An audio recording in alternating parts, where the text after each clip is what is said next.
Hi, I'm Craig, and today I'm going to talk about something that I feel is really fun in language learning.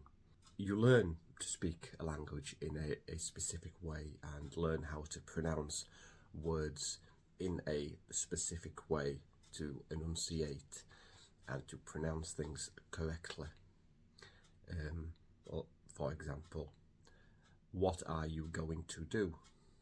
And you would learn this phrase, for example, in a textbook or from a classroom, and drill it, what are you going to do? But in reality, we don't say it like that. We would say, what are you going to do? So to connect the speech, let the words roll off your tongue, and instead of trying to stop after each word and pronounce each word individually or every syllable, we don't. We just say, what you gonna do? What are you gonna do? Yeah. So, and we do this with many words, many phrases. There are different types of connected speech. The main ones being assimilation, intrusion, illusion, catenation, geminates. But I'm not one for teaching meta language. If you'd like to look up in each individual one, then fine. If you'd like more information, then please click on the link in the description and you can book a private lesson with me, and I will explain all of this in more detail and anything else you need to know, anything else you want to know. How do we connect speech? We connect speech between words, but also within the same word.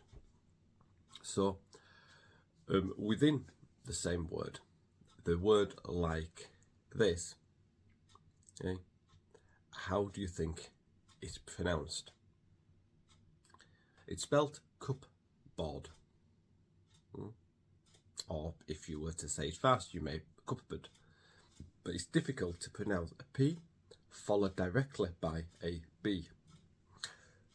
So because the P and B are both pronounced by closing your mouth and putting your lips together, P, B, yeah, and you get a different sound, we don't pronounce them both. As we say cub, we close our mouths, and instead of pb, we just say b. So we ignore the first sound and we're ready to say the second, cupboard. It's much easier to say cupboard than cupboard. So we would say it is in the cupboard. And the same with this word. How would you pronounce this word?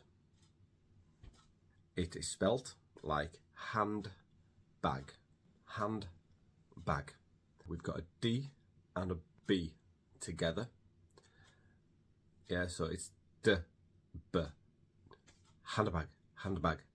To say it at normal speed, handbag, it's difficult to say a D and a B together. It sounds awkward. Handbag. So we drop the D entirely. So that would make it handbag. Handbag. But now we've got an N and a B together. Nib, handbag. So to make sounds easier, instead of saying handbag, we often say ham-bag. Ham-bag. So then, as we say ham, I put our lips together, ham-bag, setting us up for the next sound, handbag. My handbag is in the cupboard. So the phrase I said earlier, what are you going to do? Let's break that down. So I said, what are you going to do? So what are? In English, many people drop are completely and just say, what you going to do? It's incorrect to do that, but people do. what you going to do. So what you, and forget about the R.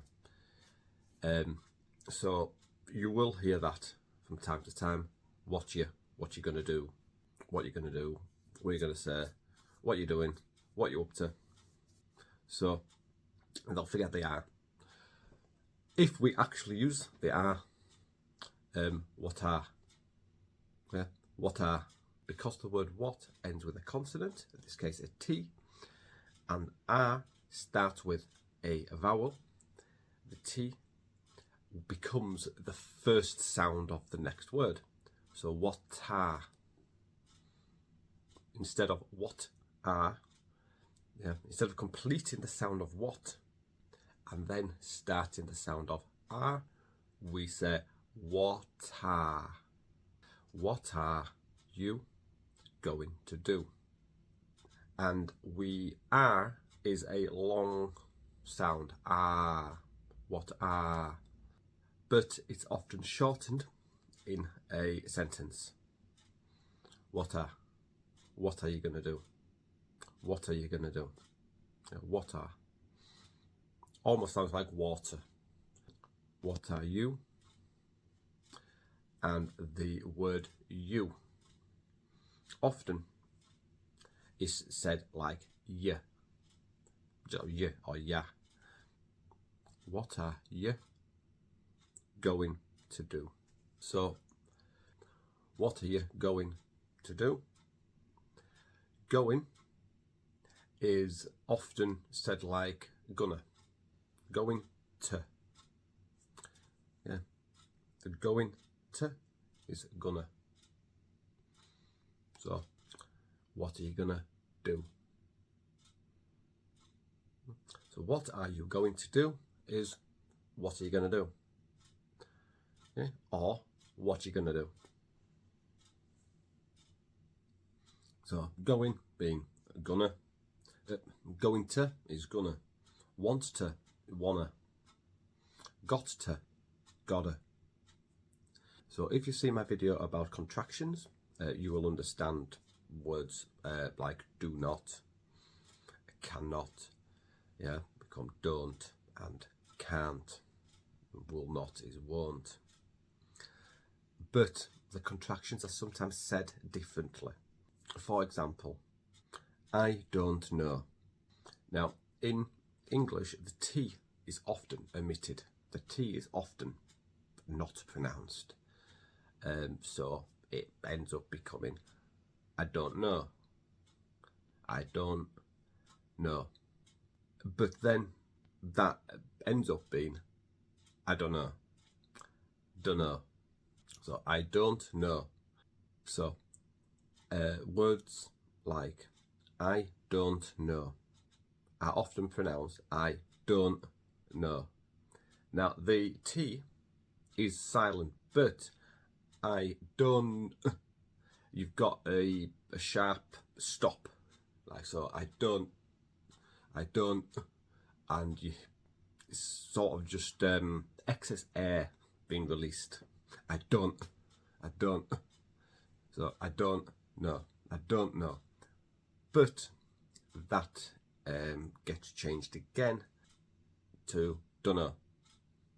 Just dunno. So no T sound at all. It just ends with an O. Dunno. And often we omit the pronoun. Just dunno. What are you gonna do? Dunno. Dunno. Wanna go out? So I don't know. Do you want to go out? I don't know. Wanna go out? Do you want to becomes wanna. So do you wanna? And then go out. Go ends with an O, and out starts with an O. So the two sounds are combined. So it's not, you don't say goot, but it's go out, and you add a W sound there. Go out. Go out. Yeah, go out. And this happens when this one word ends with a vowel and the next starts with a vowel. We go out. What are you going to do? Don't know, when I go out. And once again, the pronoun on do you want to is omitted. Wanna, just wanna go out.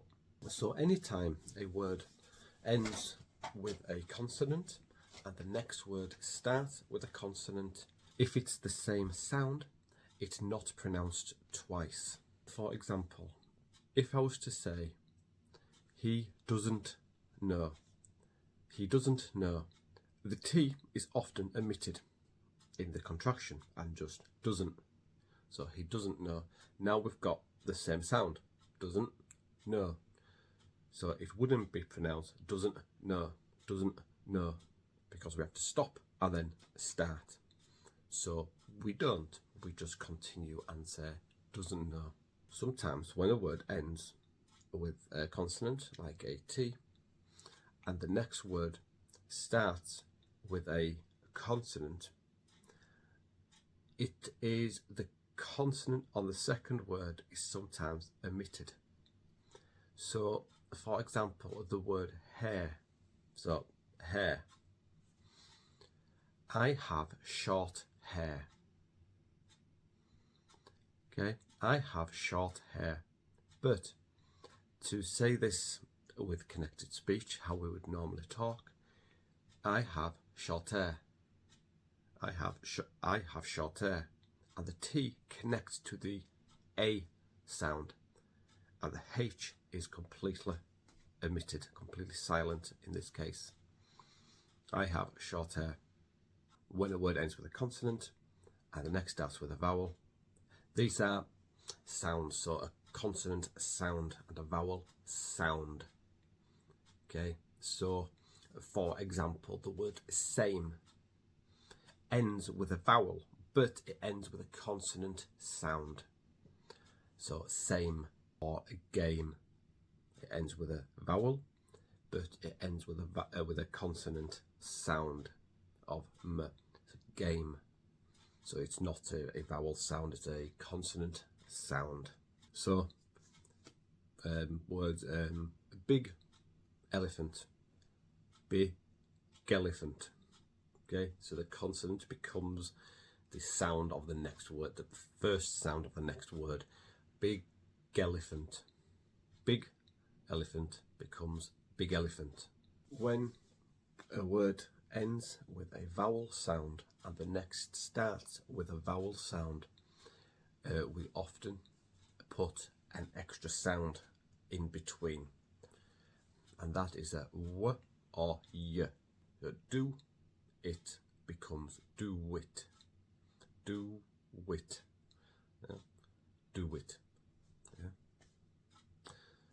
But again, it's the vowel sound. So take ends with a vowel, but it's a consonant sound.